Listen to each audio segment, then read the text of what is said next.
Is the problem communication? Is the problem really engagement? Do you have the right opportunities for people to engage with the organization? Maybe they want to engage and they don't know how. Maybe it's because I think the tendency is often to sort of jump to new products and services, and that's not always necessary. You might have a terrific catalog of products and services, but you're just not displaying it or demonstrating it in a way where they can access it. Maybe it just needs to be more accessible.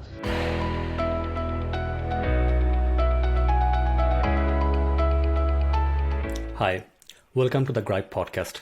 In this podcast, we learn how to grow member-based organizations. I am your host Farhad Khan. I am the CEO of Gripe Digital.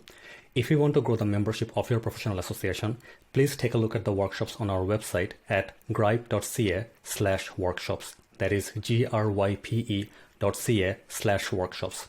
We are a digital agency and we help professional associations grow their membership by building membership websites. In this episode, we are speaking to Aviva Rotenberg. Aviva is joining us. She's the Executive Director of Canadian Association of Chiefs of Police, and I'm so excited for this episode. In this episode, we will talk about why value creation is more important than the membership fees. So let's jump right in. Aviva, thank you so much for joining us today. Can you start by telling us a bit about yourself and what you do? Sure. Thanks, Farhad, and thanks so much for having me. As you mentioned, I'm the Executive Director at the Canadian Association of Chiefs of Police. So our membership are all people who are in police leadership. So that could mean police chiefs, it might mean deputy chiefs, RCMP, high-ups at the RCMP, but everybody's in a leadership position. Prior to joining this association 6 months ago, I was at the Canadian Bar Association for about 15 years, working at the national level in a few different jobs. I was hired to, as a professional development lawyer was the title, to kind of build the online offering of the organization, and ended up running that arm of the organization, which was the professional development arm, so webinars, conferences, that sort of thing. And then I ended up heading up a division called Strategic Initiatives, which were national initiatives of kind of broad spectrum issues that apply to everyone equally. So I did that for a number of years. Educationally, I'm a lawyer. I have an MBA as well. So I've been working at kind of the intersection of business, law, the justice sector, all with an overlay of a nonprofit association world. So that's me in a nutshell, really quickly. That's amazing. Aviva, so we'll jump right in. In our discussions earlier, we talked about why value creation in memberships are so much more important than the membership like fees itself. Can you tell us a bit more about that and why the membership value is so important to you? Yeah, I mean, and I have to say that, I've always worked for professional associations. So, my constituents have always been lawyers or police chiefs and people that are generally well-resourced. And I just want to acknowledge that that's not the case for everybody. But generally speaking, I think members are inclined to want to join, and they want to join because they're looking for a number of things. The price point is less relevant, I think, than the value. I know that working with lawyers, whether the membership is 400 or 600 or 800, actually doesn't matter as much as it does whether at the end of the day they're getting something that they perceive as being valuable. You're dealing with people who are billing $500 an hour, $900 an hour, or less, $200 an hour, but whatever it is, their membership for the year might be 1, 2, 3 hours worth of work. And yet the association spent a lot of time arguing over whether 400 was right or 500 was right or 600 was right. And ultimately any of those numbers could have been right if the value would have been there. And so that really informed my thinking in this area, because I rarely heard somebody who felt that they were getting, I would say never, I've never heard anyone who felt that they were getting real value from their association complaining about the price of membership. Right. And how would you define the membership value for a member? Well, I think that answer actually depends, Farhad. I think people are looking for different things from their associations, and so how they define value is really what's important. How we define it might be something else, actually. But I think that speaks more to the bigger issue of knowing your member. Knowing who they are, knowing why they're looking to you, and what you're sort of uniquely positioned to provide to them, because in many industries, or whether it's a hobby or a professional association or whatever it may be, there are multiple choices and people can decide how they want to affiliate. So what is your unique value proposition? What are you offering that they can't get elsewhere? And I think if you can figure that out in combination with sort of knowing who they are, and I say that not knowing who they are personally, but knowing their profile, the profile of your members, you're able to really target your products and services in a way that will be perceived as being more valuable. Right. And Aviva, would you say that as a member of a professional association, professionals are often able to maybe learn things from the association and then apply those ideas in their own profession and maybe like make the money back? I mean, without question. It depends on the field, but I think there's sort of two main things that people are looking for. They're looking for either education, training, resources, the kinds of things that you're talking about, things that will help them do their jobs better or make more money or, in some way relate to the bottom line. And then the second category, I think, is community. They're looking for people who do what they do, who understand their challenges, who they can learn from, or they can have some camaraderie with, networking, all the personal side of things, the relationship side of things. So, those are the two real camps, I think, where value is created. And if you can do both, well, so much the better. Right. And how do you go about understanding your member needs? Because we know that not all members are the same, they really lie on a spectrum. So how would you go about understanding what you could really do for them? Yeah, I mean, there are the usual tools. I'm not going to say that surveys aren't useful and things like that, but there's no replacement for actually talking to people. And if you have, as a leader in an organization, if you're the membership coordinator, wherever you have the opportunity to talk to your members and engage with them, every conversation is a potential goldmine. And that's how I see it. So every time I have the chance to speak to someone, even if I get just a random call from someone looking for, a document, I'll say to them, and by the way, did you catch our webinar last week? What did you think of it? And just, engage them. And over time, I think that anecdotal evidence, it really adds up to a bit of a picture of who you have. And I mean, you can be very deliberate about it. I'm thinking back several years, I was developing a new product. It was a series, a webinar series it was something new at the time. It was a skills-based webinar series for lawyers. And we were trying to do something online that really hadn't been done online before. And we didn't know how it would be received. And we were investing a lot of time in it, and we wanted to make sure it would be received well and it would be perceived as valuable. So I physically got on planes and I went across the country. I met with law firms, with the leadership, and I said to them, this is our starting point. This is what we think it's going to look like. What would your feedback be? What would your input be? What would make you say yes to buying this for your associates? And then we took all that back, integrated, whatever feedback we could, sent it back to them and said, we hear you.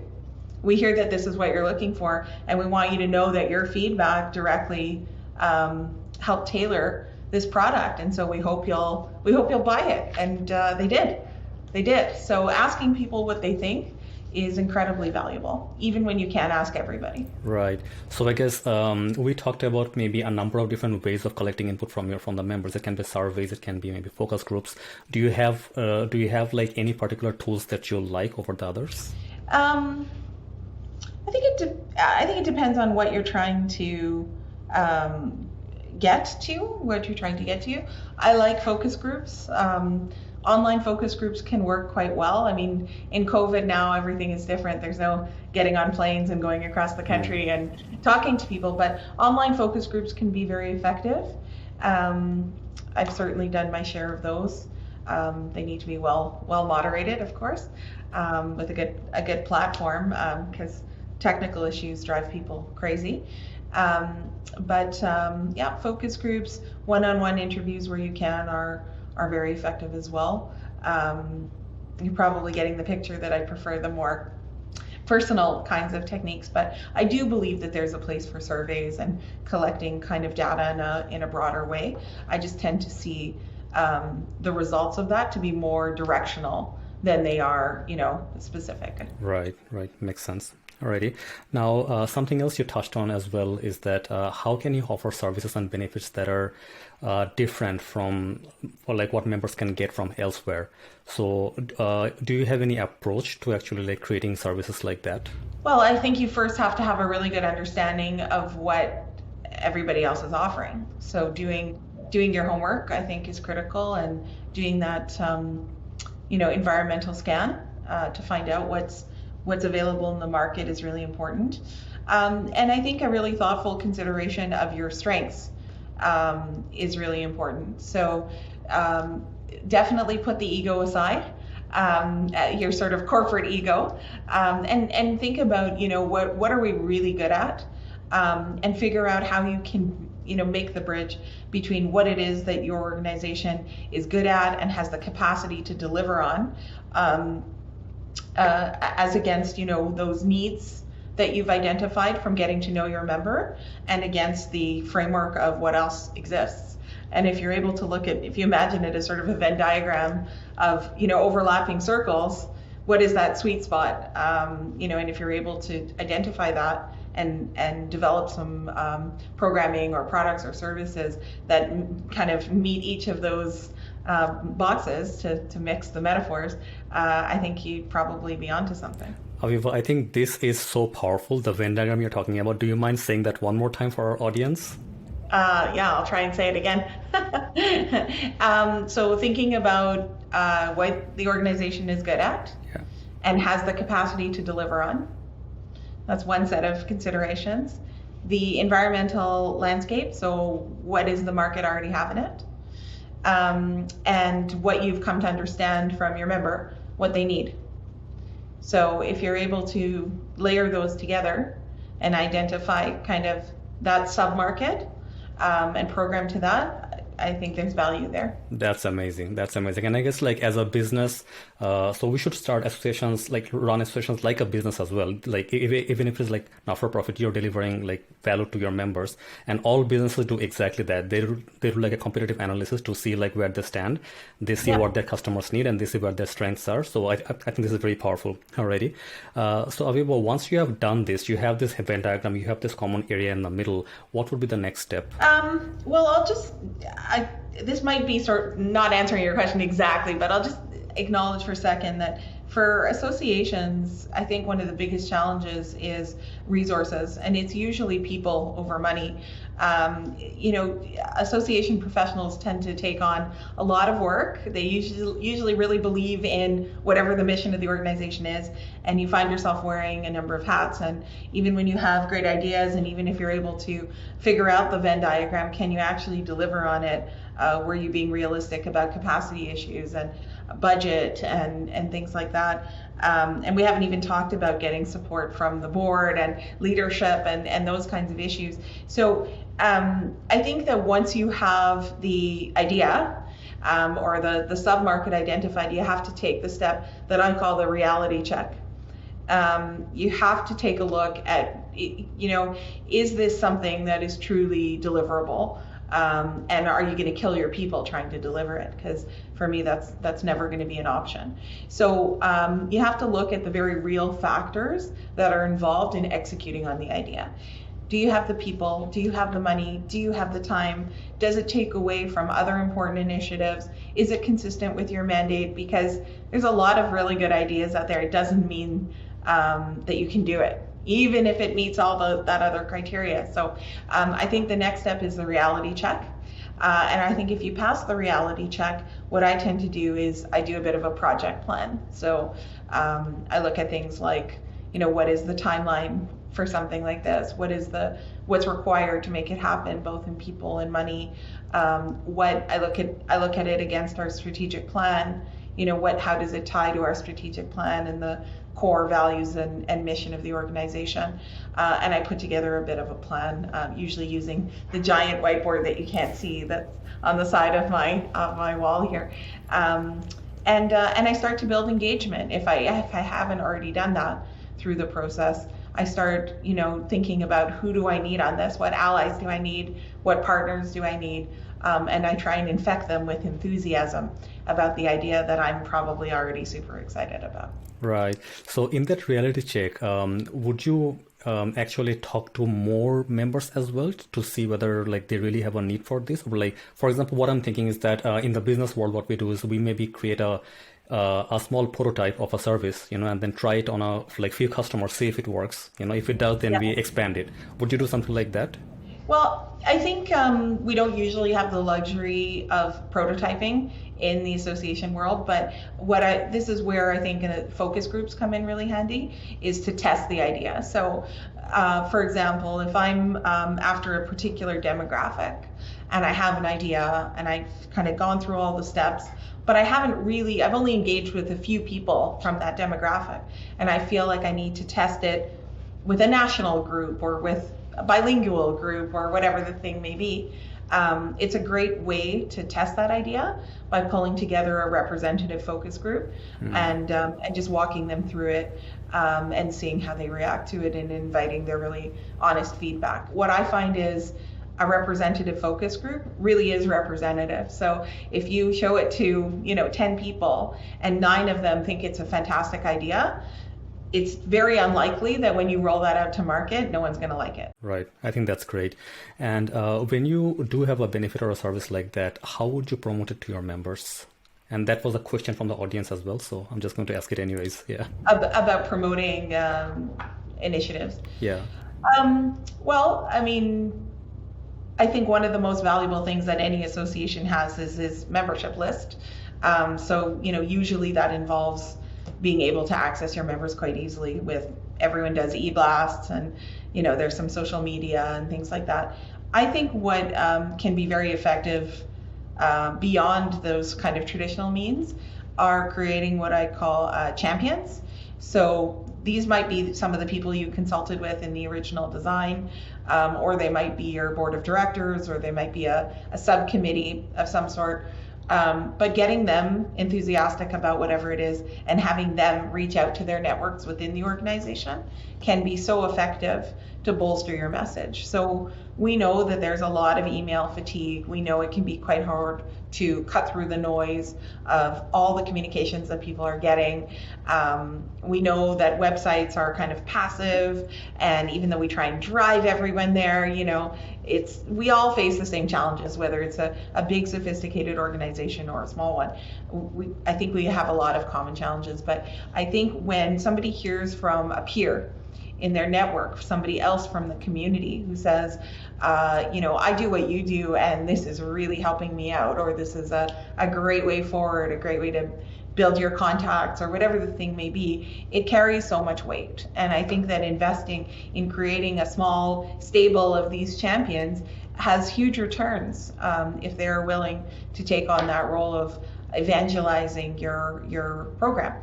But in order for them to do that, they have to really see themselves in it, and they have to really believe in it as well. So it's a reciprocal relationship, but it can be very effective. Yeah, I really like the idea of actually picking a few champions and then let them present it, because otherwise if the association is promoting the benefit or service itself, then it might come out very salesy, and a peer, a member doing that is actually very, very different.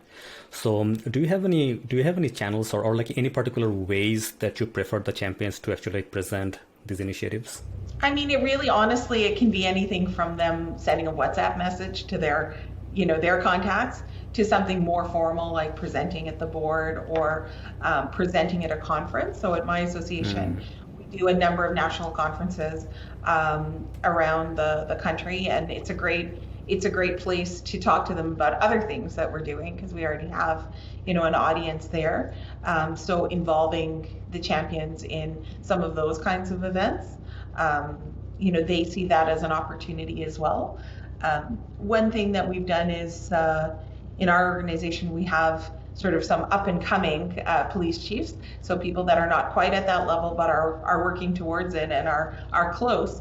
And they're quite anxious to have opportunities to engage with the membership and the community and take on kind of leadership positions. And so they are perfectly primed to be these champions because they want to know what we do. They want to be exposed to this kind of material. They want to have the opportunity to engage with the others. So they are really effective champions because they have everything and they're ready and willing to do it. So that's something to think about for organizations is, do you have maybe some of the younger people who aren't asked to speak all the time or, don't have as many opportunities to be in the limelight or whatever it may be. They might be quite willing to take on something like that in addition to your usual, your president, your chair, whatever. And I guess what I'm hearing as well, in order to execute any of these ideas, there has to be a community in place.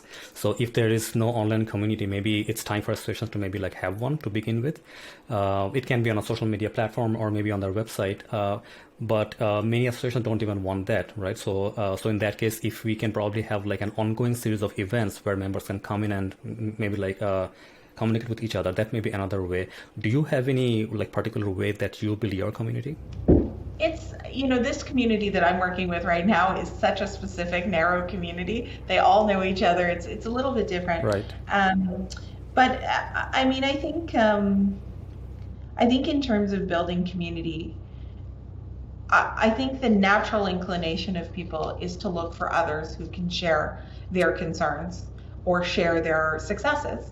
And showing, as an association, showing that you understand them is a really important component. Because if they are looking for that sense of community, how are they going to know that this is a good fit for them? I think being able to demonstrate that you do understand their unique challenges, that you will celebrate their successes with them, that you have the tools available to connect them with other people that are like them in some professional way. That is the way to build that community, and offering various channels for people to engage is important because not everyone is going to engage the same way. And you will have people that are looking for, I'm not going to say day-to-day engagement with their association because that's a bit heavy. But there are people who will show up only once a year, but they will show up every single year. And you have people that will, want to be on the listserv, or they'll want to, comment on the posts and be involved in a more active way. And they're equally valuable members to you. And you need to be able to understand how you're able to talk to them and relate to them on their level according to what they're looking for. If they say to you, I don't want to hear from you that much, don't write them off as a member. It's an invitation to sharpen your communication channels and to be thoughtful about why you're contacting them. So there's a lot there in terms of community building, but I do think that demonstrating that you understand them and you have their back is just really important. Another thing we often come across is that our association clients will have their benefits and services advertised on their website oftentimes, right? But members are not using them. And what we find is that the benefits are not always very easy to use. There are many steps in between, and then it really turns them off. Do you have any approach or any best practice that you follow to make the benefits easier to use for your members? Well, I guess the thing I would say is always put yourself in the shoes of the member, right?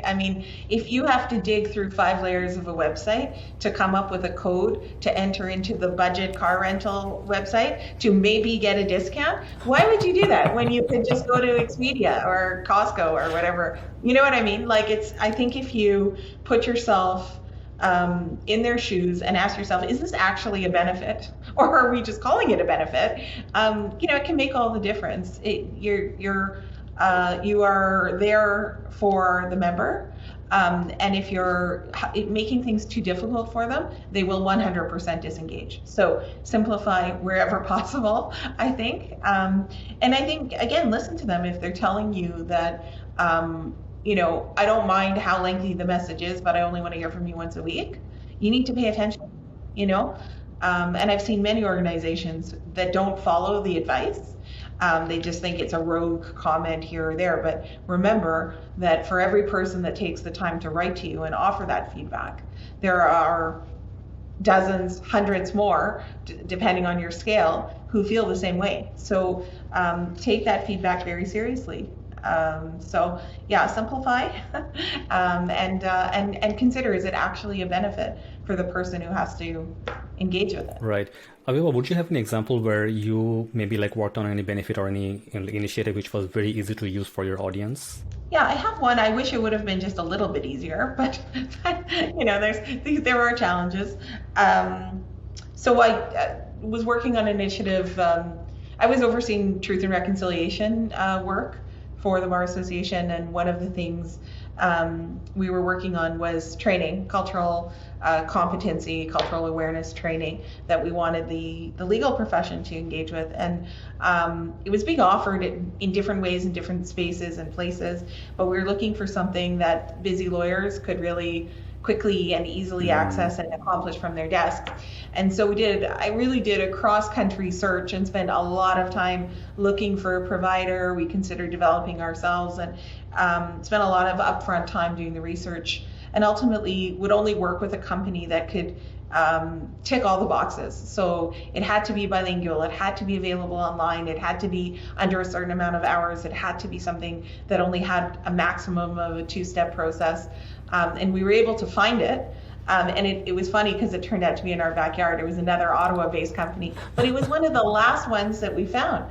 And I had been encouraged to kind of give up because we needed to deliver, but I wasn't willing to compromise on the list of things that we needed to find, because I knew that unless we made it really easy and really accessible and cost-effective and bilingual and all those things, we would not see the level of engagement that we were looking for. So yes, compromise is super important, but it's also important to know when you can't compromise. And I think that in the area of member experience can sometimes be one of those places. Right. So how much extra time do you think you might have spent in making the service easy to use for the members? Well, in the research phase, I spent months. I spent months in the research phase, because I was talking to individual consultants waiting for proposals to come back. I was, talking to companies across the country. I had a lot of my own sort of learning that I had to do to be able to evaluate the proposals as well. It was a big upfront investment, and I kept saying, I'm going to deliver. And I was lucky; I didn't have people really breathing down my neck. I was entrusted to figure it out, which I recognize is not the case always for people. But it was such a worthwhile investment that time, because I felt so confident that we found the absolute best choice for the members at the end of the day. And then once we saw the registrations pouring in and we had a huge level of engagement, of course everyone was like, oh yes, great job spending all the time figuring it out. But when you're going through it, you have to have the nerves of steel to kind of ride it out and make sure that you're not compromising on things that you think are important. I think that's amazing. And what I find as well is that when we are working with busy professionals, definitely they're very smart, they're very talented, right? So, but then in a busy day, they just don't have the mental cycles, to actually spend to just understand this new benefit or understand what you're putting out. So the easier we can make it for them, the better, I guess, overall. Yeah, I think that's a great point, Farhad, because I think that they are looking to their associations to make things easy. They want easy from us. They don't want it to be complicated. As anyone who has a complicated registration element or login element to their website, with a complicated password and recovery and all that, nobody wants to do it. They just walk away. So it's kind of a metaphor for the association in general. If it's too complicated, remember, an association is discretionary, right? They don't have to be a member. Yeah. So if it's too hard, it's too annoying, it's too expensive, whatever the thing may be, they will walk away. So make it easy and accessible. Right. And for an association that has been around for quite a bit of time, do you think there is an opportunity for them to kind of like look at their inventory of benefits and kind of like repackage them in new ways for their members? Yes, well, both organizations that I've worked at have been around since like the early 1900s. So this is like an area I know very well. Absolutely. I mean, I think it is never too late to take a look at what you're offering and ask yourself why you're offering it. And if the answer is because that's what we've always done, it's not a good enough answer. This is an exercise I put my staff through all the time, and they're tired of it already. But really everything that we do, I say, okay, and why do we do it? Why are we doing this thing?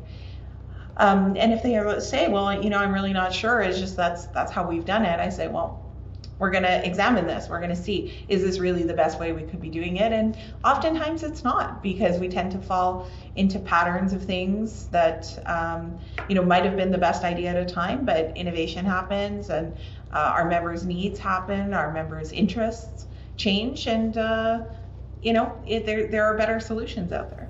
Right. So for an association who is looking into increase their member engagement at this point in time, would you have any advice for them where to start?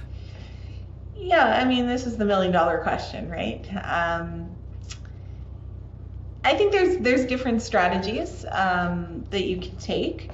One that is not used as often, but I've seen be very effective, is to find the people that are the most critical, the biggest naysayers, the ones that need convincing, and draw them into a big project. Turn them into a believer. And if you turn them into a believer, then you can pretty much turn anyone into a believer. I've seen that work a number of times really well. But it requires being willing to kind of go through a sometimes painful experience of hearing all their, everything you've ever done wrong, everything they don't like about the organization, but and identifying their talent and their interests and matching them up with a project that they really like and can succeed at and help them understand what you're really about. But that's sort of like a one-on-one approach. That's not big engagement. So for bigger engagement, I think I'd probably want to think about that. I think it requires a strategy. It's not something that you can sort of shoot from the hip. I think it's really important to take the time to think through, what your current level of engagement is. If you have data and metrics, even better. Take a look at that and see what the problem really is. Is the problem communication? Is the problem really engagement? Do you have the right opportunities for people to engage with the organization? Maybe they want to engage and they don't know how. Maybe it's because I think the tendency is often to sort of jump to new products and services, and that's not always necessary. You might have a terrific catalog of products and services, but you're just not displaying it or demonstrating it in a way where they can access it. Maybe it just needs to be more accessible, to your earlier question about ease of access. So I think taking that time to kind of slow down, don't jump into doing a big conference. You may not need to, and it might actually detract from other things that you have. I think it's better to have less things that are more focused and really high quality than to just kind of paper the world with whatever you can do and see what sticks. So I would take a strategic approach, use the data that's available to you, consider what you already have, and can that be used in different ways or talked about in different ways, or you might already have it. You might already have those tools available to you. And if you don't, then there's always time to innovate and develop new products and services. Right. Aviva, we will jump into some questions at this point.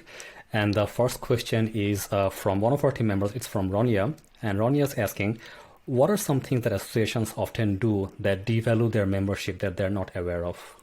Do you have any thoughts on that? Something that associations do that devalue their own membership. Yeah. Like their own membership fee, I guess? Their value, maybe. Yeah. Yeah, the value of the membership. Yeah. Well, I think that one of the things is what I was just referring to, which is just throwing too many things out there into the mix, things that aren't necessarily of the right quality or up to standard, but it's often a panic response, right? Throw out as many programs as we can get where our budget is low or we're trying to reach certain numbers, and and I think that can really devalue the membership, because typically, especially if you're engaging people for the first time, if they don't have a good experience, they probably won't come back. So I think that there's real potential to kind of devalue there. I think also, and I'm not sure this is exactly an answer, but I think some associations fall into a pattern where some membership is a foregone conclusion. So, people that have been members for a long time, or if you have sort of companies that can become members, that's something that I've seen in my career, where we've had organizations that have had sort of like company memberships for years and years and years and years, and we stopped paying attention to them because we just took their membership kind of for granted. And then the day came following when the markets crashed and law firms were looking at their budgets and their bottom lines differently, and they said, well, what do we need you for, right? Like, what was the last time you did something for us? And when we looked at the answer, we did not have a good answer. We really didn't. So that's a couple of ideas there, but I think it's important to remember that nobody's membership is a foregone conclusion. Right. Okay. So next question is from Suzanne Moore. And by the way, Suzanne is one of our clients, so shout out to Suzanne if you're here. Suzanne is asking, what are some ways that we can communicate the value of our membership without sounding too salesy? Good question, Suzanne. So I think we touched on one idea earlier about having other people talk about the value of your membership. So, creating champions, sometimes that can be a partnership with another organization as well. If you're able to partner and kind of cross promote, there's some value sometimes there. I think a lot of it has to do with trust. I think that if you are consistently delivering products and services that your membership do deem valuable, when you say they're valuable, they're going to believe you. So it's about, I guess maybe trust isn't the right word, but credibility, right? Do you have the credibility? Are you being thoughtful? When you contact them and say, boy, do we have a program for you, is it generic or is it really a program for them? I think that can go a very long way. Like if you say, we have a program for you, a healthcare professional in a small town environment or whatever, if you're able to provide some kind of targeted messaging with a high quality product behind it, you're going to build that credibility. And so I think it's okay. I think it's okay to be honest about, selling your products, and seeming self-serving only insofar as, you're running your association like a business. You're selling access to this program because you want their dollars, and you want to put those dollars back into their association for their benefit. And that doesn't have to be a secret, I think it can be open as long as you have the credibility and that kind of thoughtful approach. I don't think anyone's going to mind too much. That's just my opinion, but that has been my experience. I think that's great. And Suzanne, just a quick response from my end as well. As long as you're delivering a lot more value as opposed to what you're charging them, I think you're fine. You're fine. So, but we need to make sure that the value you're delivering is way more than what you're charging them. Okay. Alrighty. Next question is from Julie. I don't know how to pronounce your last name, so I think I'll pass on the last name. So Julie is asking, how do you sell advocacy when prospective members know that even if they don't sign up for a member, they are going to get the benefit? So I have a lot of experience in this area, actually, because both of my organizations have been advocacy organizations. So there's a couple parts to this. Number one, they need to believe in the mission of the organization, right? They need to believe that you are the voice of the profession or the whatever sector or whatever the thing may be, and they need to want to support that. So even though it's not a direct benefit, right, advocacy, they're benefiting indirectly, and they need to understand that if nobody wants to support that indirect benefit, then nobody is going to have it. It requires people supporting it. So, so I think having a relationship with the organization is really important. The other part of that is very few organizations, in my experience, are pure advocacy organizations. So most advocacy organizations also do a little bit of professional development, or they might have a conference, they might have a publication. There are other kind of pieces to it. And I think it's really important to demonstrate value in those pieces. So it's a little bit of a two-part answer. One, they need to buy into the mission, and there are things you can do. It's probably another podcast for Head, but there are things you can do about getting people to buy into like your overall mission. They need to, and also wherever you have the opportunity to provide some more tangible benefits, it can serve you well to do that. Wonderful.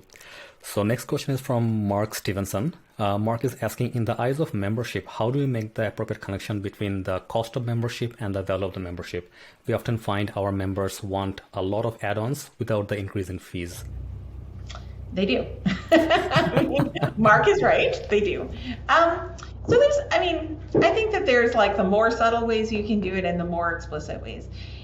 On the more explicit side, and sometimes this can really work, is you can actually lay it out for them, right? You can say, you're spending $200, let's say that your membership fee is $200 a year, and you have a conference and you're charging $200 for members and $400 for non-members. You can lay that out, for the cost of a non-member attending. You can both attend and get a membership. And with your membership, here are all the things that you get. You can make that dollar and cents argument, and very rarely is that going to be hard to make, because if you're a viable organization, as Farhad said, you should be delivering a lot more value than what you're charging in membership. And I think we need to remember too that not everyone makes their own buying decision about being a member. So if you're, selling your memberships, your organization, a lot of people have to get their boss to sign off on it if it's, an employment type based association. They might need their boss to sign off, or their finance person, or whatever the thing may be. And you can actually provide them with tools to help get that boss to say yes. So, you can provide a template letter to say, I'm, asking for the registration fee for this conference, and here's how it's going to really bring value back to our company. And you can kind of put those points down there. The cost of membership is only X dollars. Look at how much, value we're going to get out of that. We'll get a discount to this thing. We can bring a guest to that thing. We get a publication here, whatever the thing may be. So I think if your members aren't getting it on their own, you don't have to be shy about drawing that connection for them. And there's lots of ways you can do that in ways that won't feel obnoxious. Right. Next question is from Kristen Stotts. Kristen is asking, if your current membership demographic and your target demographics are different, what are the best practices to balance the two needs without increasing staff bandwidth? If your current membership and your target, if their needs are different, then how do you balance your resources and time? Yeah, that's a good question. I'd have to think about that one. I can see it. I can definitely see it. If you're going after a new demographic that might be like an unexplored market for you, and you've assessed their needs as being quite different from what you currently provide, what are you supposed to do? I guess the question is, do you provide less to your existing market to free up some staff capacity? My inclination is not really to go there. My gut would be more to head towards what do those groups have in common. So even if their needs might be different kind of, across the board, there is very likely to be some commonality. I probably would start there. What's the overlap? What do we have in common? And see if you can kind of program to that. And then once you build up some engagement, maybe make some more membership dollars, hire some additional staff support, then you might be able to diversify. I'll just give a quick example if that's okay. I was dealing with opposite demographics on a membership kind of retention and recruitment file. And one was having to do with the managing partners of law firms that are like the oldest, most senior guys. and I say guys because they're almost all guys, and the other was young lawyers, so right out of law school lawyers, completely different needs from the association completely. And what's more, they highly resented each other and didn't understand each other at all. And so what we did was we actually used it as an opportunity to convene a conversation between them, because these people are working side by side in the law firms. And the senior guys are saying they have no work ethic. The younger guys are saying we want to have a family and work-life balance. That doesn't mean we're not committed. And so we sort of put ourselves in the position of mediating that a little bit and creating spaces where they could talk through these issues and understand each other better and explore new ways of working together. And so we were able to create a valuable role for ourselves in the kind of conflict that existed between these two groups, and demonstrating value to both of them, even though their needs were quite different. So maybe that's an example that helps. Right. So next question is from Randy Seal. Randy is asking, how do you find the right price point for your organization's membership fee? I don't know. Randy, I don't know what to tell you. I've been through this exercise before. We have hired pricing consultants and companies to work with us. It turned into months-long conversations about whether it should be, $500 or $550. Should it be $550, but you get some free professional development with it, value add-ons?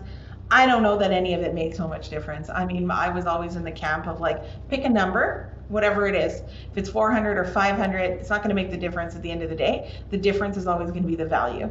So, I come from that school of thought. I think you have a sense probably of what the market will bear. If you're hearing a lot of people complain about the price, it probably is too high. If you're hearing nobody complain about it, it's probably a bit too low. It's an inexact science, but it's kind of true. And you can see what the competition is charging, see what what you can manage as an organization, and don't worry about it too much. There is no magic science to having exactly the right number. If I really believe that if organizations put as much emphasis on evaluating and creating value as they did on price point, they would have many, many more members. So I'm sorry, that's not a great answer. It's a little bit on my soapbox, but sorry. Oh no, that's great. That's great, Aviva. And I guess at the same time, it depends on what are the primary revenue streams for the organizations are, right? So if they're mainly membership driven, that is their primary source of income, then I guess we have to make sure that we were really meticulous about pricing it so that we can be profitable a little, so we can pay ourselves as the association. But if you're also supported by other grants, maybe the government or maybe some other bodies, then how much can we subsidize the membership and give the value back to the members? Yeah, I think that's a great point. I mean, non-dues based revenue that's another podcast again. Yeah. But having all your eggs in the membership dues basket, it can be risky. It definitely can be risky, and I encourage organizations to think about diversifying and developing some other non-dues based revenue sources, even if they're small. And I don't mean to make light of the pricing question at all. It's a very serious question. It's just that there is no satisfying answer, because you have to go through your process. But ultimately, are you going to end up at a different number after a very meticulous process, or kind of your gut feel about what's basically right? I'm not convinced that the numbers will be very far apart. Okay, so next question is from Rene Girali. Rene is asking, in 1983, our astronomy club dues were $30 per year. Almost 40 years later, they are now $36 a year. Our members spend a lot of money on gears and tools, but our board is very afraid to raise the dues. Do you have any thoughts on this? Well, number one, I want to join that club. I mean, definitely. Yeah, it's a great point. I mean, it's sort of like the same, question or same issue I was raising about lawyers who are billing at, $800 an hour, but are balking at, spending that much on an annual membership. I understand the board's hesitancy. Raising fees is definitely a hot button issue. I think an incremental raise is reasonable. Possibly thinking through, okay, we'd like to raise the fees $20. Maybe don't raise the $20 in 1 year. Maybe plan it out over 3 years, 5 years, whatever makes sense. I think an incremental change like that is quite reasonable. Again, demonstrating the value of membership can be so useful. So let's say they were going to go crazy and raise it to $50 or whatever it might be, double it, whatever. I think it'd be really important to communicate to the membership, this isn't just a blatant fee raise. Look at all the things that you get for that. So, along with that, we are delivering this value, this thing, whatever. I think that the people are generally reasonable. Anyone's got to know that $36 is a very low figure. And if they want to be able, they get out from their association what they put in some respects. So, sharing maybe a little bit about your plans to grow your association. We want to deliver more to you. We want to do more. For the cost of one telescope or whatever the thing may be, here's all the things that we could do for you. Help us do that. Help us deliver this value to you, and maybe some thoughtful choices about incremental raises combined with a good communication strategy might give your board that reassurance that they're looking for. Aviva, I love that idea of incremental increase. I just had an idea as well at the same time. Renee, something that you could also do is that maybe introduce some additional services, but at the beginning, don't make them free. Get members to pay for the additional benefits, and then in the future, once members get used to paying a little more, you can actually up the prices and then package everything together at a higher membership tier, right? So that may be an option as well. Just an idea. This is theory. Yeah. I don't know. You have to try it out. Yeah. Alrighty, good. So Aviva, we are running out of time. Do you have any key takeaway for our audience today? I would just say maybe this is more of a pep talk than a takeaway, but working in associations can be very challenging because many of us have the sense that we could be doing the same work in the corporate sphere and making a lot more money. It can be quite thankless, to work for associations where you have, all your members are kind of like your boss, right? So it can be a challenging environment to work in, but it's really important work. And it can be a great way to have a career where you can make a difference. So I'm sure everyone on this podcast already knows that. My primary objective is always to think about the member first. So think about their experience, their benefits, what are they getting out of it. It helps guide how I spend money. I think to myself, if I had to justify this to a member, would I have a hard time doing that? What would they think of it?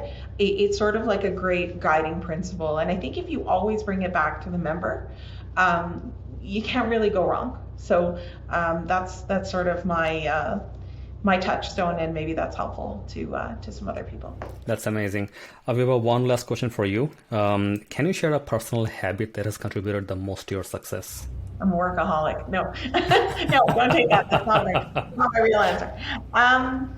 Yeah, I approach my work very much like I approach my life. I try and live according to my values, and I approach my work in that way too. So for me, that means working for a place with a mission that I believe in, and being able to make decisions according to what I think is right. And if I find myself in a position where I have to make a decision that I think is wrong, then I know I've got a problem. So living, kind of being true to who I am, how I was raised, and sort of what's important to me, I think has really guided me well. And my father always said to me, be yourself. That was always his advice.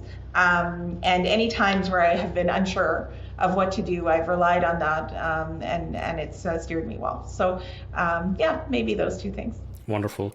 Aviva, how can people get in touch with you if they have more questions? Well, I'm reachable by email, arotenberg@cacp.ca. I'm findable on our website, Canadian Association of Chiefs of Police. I'm happy to have people reach out. No problem. Wonderful. Aviva, thank you so much for joining us today. My pleasure. Thanks for having me. Alrighty.